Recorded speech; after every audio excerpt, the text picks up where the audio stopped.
Bien-aimés auditeurs et auditrices de l'émission Parle Seigneur, car ton serviteur est à l'écoute, je vous dis bonjour.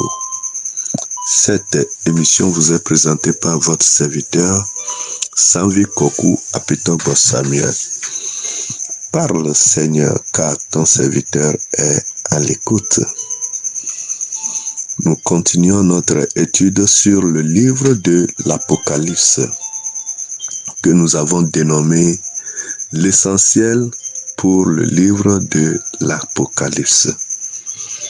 Nous ne pouvons pas interpréter ce livre ni l'expliquer. Pourquoi? Parce que c'est un livre prophétique, très prophétique, rempli de mystères. Mais nous donnons tout juste un sens à ce livre pour permettre à tous les croyants de vivre la vie de Dieu et de savoir le temps dans lequel nous vivons. Le croyant ne doit pas être ignorant concernant les dispensations, les temps dans lesquels l'Église passe et le monde également. C'est pour cela que ce livre a été fait et construit. Il est écrit que heureux ceux ou bien celui-là qui lit la prophétie de ce livre et qui la garde. Le livre de l'Apocalypse est très prophétique. C'est le livre le plus prophétique de la Bible. C'est pourquoi que celui qui lise fasse attention.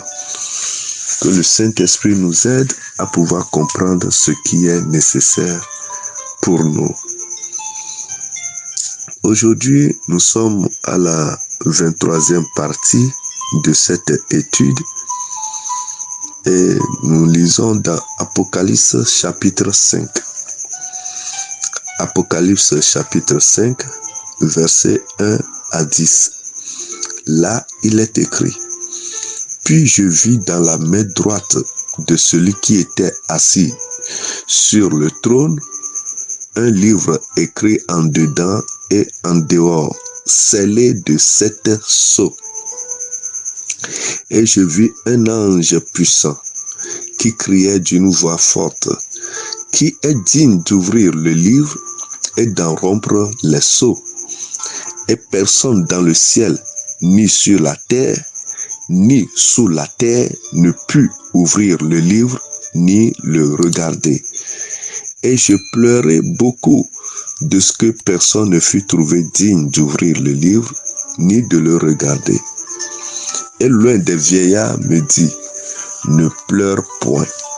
Voici le lion de la tribu de Juda, le rejeton de David, a vaincu pour ouvrir le livre et ses 7 sceaux.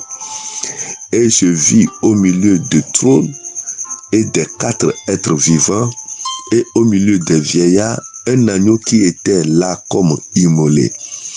Il avait 7 cornes et 7 yeux, qui sont les 7 esprits de Dieu envoyés par toute la terre.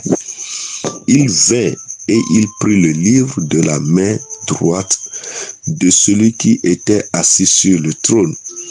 Quand il eut pris le livre, les 4 êtres vivants et les 24 vieillards se prosternèrent devant l'agneau, tenant chacun une harpe et des coupes d'or remplies de parfums, qui sont les prières des saints.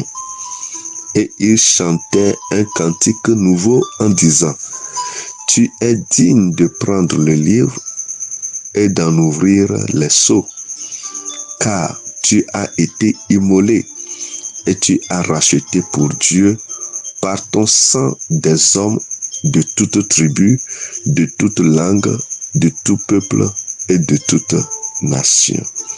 Tu as fait d'eux un royaume et des sacrificateurs pour notre Dieu, et ils régneront sur la terre. Amen. Que le Seigneur bénisse sa parole dans nos cœurs. Donc, cette partie de ce livre prophétique nous parle de celui qui est assis sur le trône, du livre qu'il a tenu dans sa main droite et des 7 sceaux dont il a utilisé pour sceller les livres. Alors, le livre dont on parle ici, ce n'est pas le livre que nous voyons aujourd'hui imprimé. Non, c'est sous forme de rouleau. Et chaque rouleau est scellé par un sceau. Donc, l'apôtre Jean est en train de dire qu'il a vu un livre. Et normalement, le mot livre ici, c'est rouleau. La traduction, c'est rouleau. Qu'il a vu dans la main droite de celui qui était assis sur le trône, un rouleau. C'est comme Jésus-Christ qui rentrait dans le temple pour la première fois. La Bible dit, il prend le livre, il prend le rouleau, il prend le livre du prophète Ésaïe, le déroula, vous voyez, le déroula. Et après avoir lu, il le roula et dit, aujourd'hui cette parole s'est accomplie. Donc c'est un rouleau qui est scellé. Donc scellé par 7 sceaux. Donc ça veut dire cette dispensation. Le livre a été scellé de 7 sceaux, de 7 dispensations, de 7 périodes différentes. Et sur ce livre, il est écrit dedans et dehors.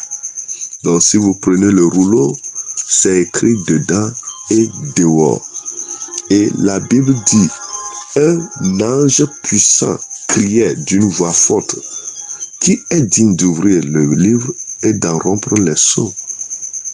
Qui est digne de faire connaître ce qui est écrit dans ce livre-là? Qui est digne d'enlever le sceau pour qu'on puisse comprendre, pour qu'on puisse lire, pour qu'on puisse entendre ce qui est écrit sur ce livre?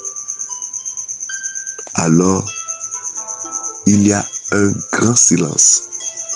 Personne n'est digne d'ouvrir le livre et d'en rompre les sceaux. Les sceaux, c'est une marque. C'est comme une serrure qu'on utilise pour fermer une porte.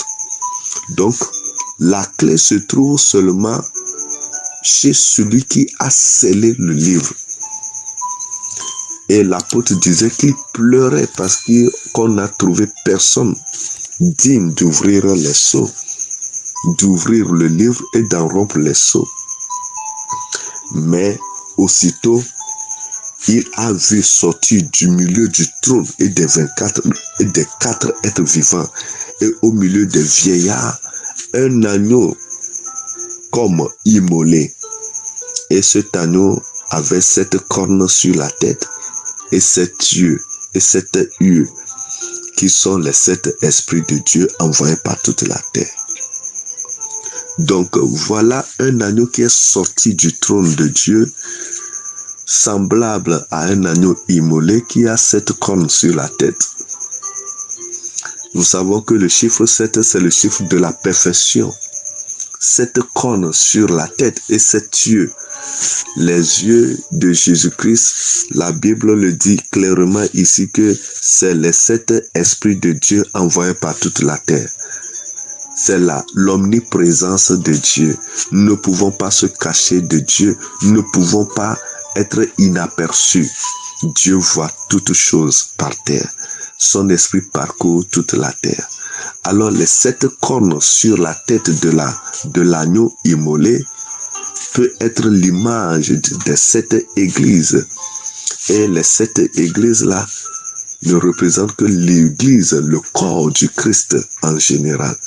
C'est la perfection de l'église.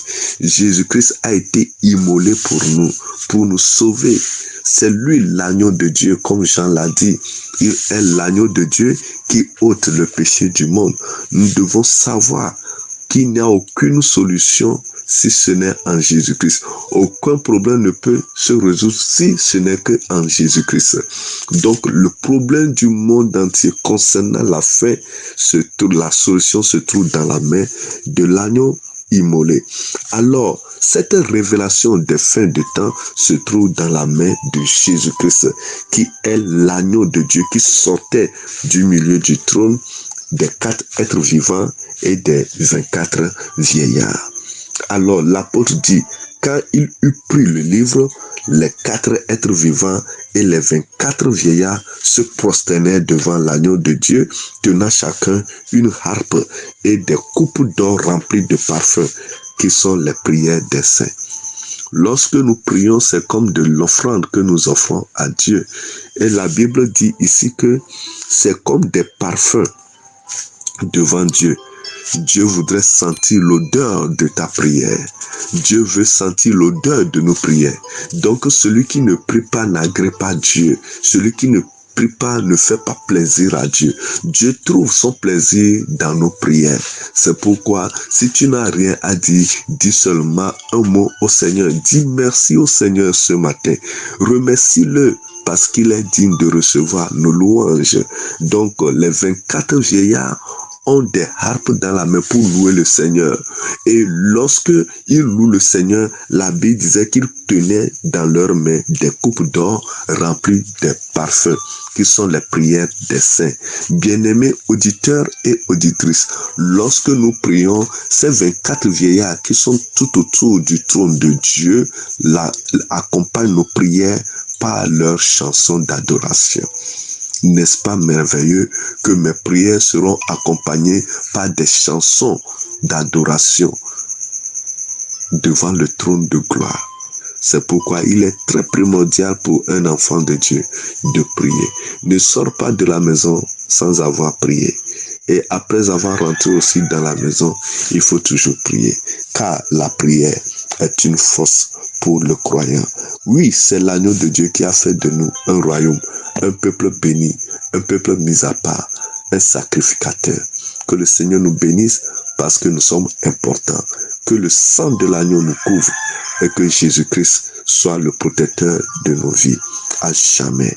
Au nom de Jésus-Christ de Nazareth, ne baissons pas les bras car le meilleur reste toujours à venir. Que le Seigneur bénisse nos cœurs. Vous venez d'écouter la voix de vos serviteurs. Sanvi Kokou Apetobo Samuel. À la prochaine. Bye bye.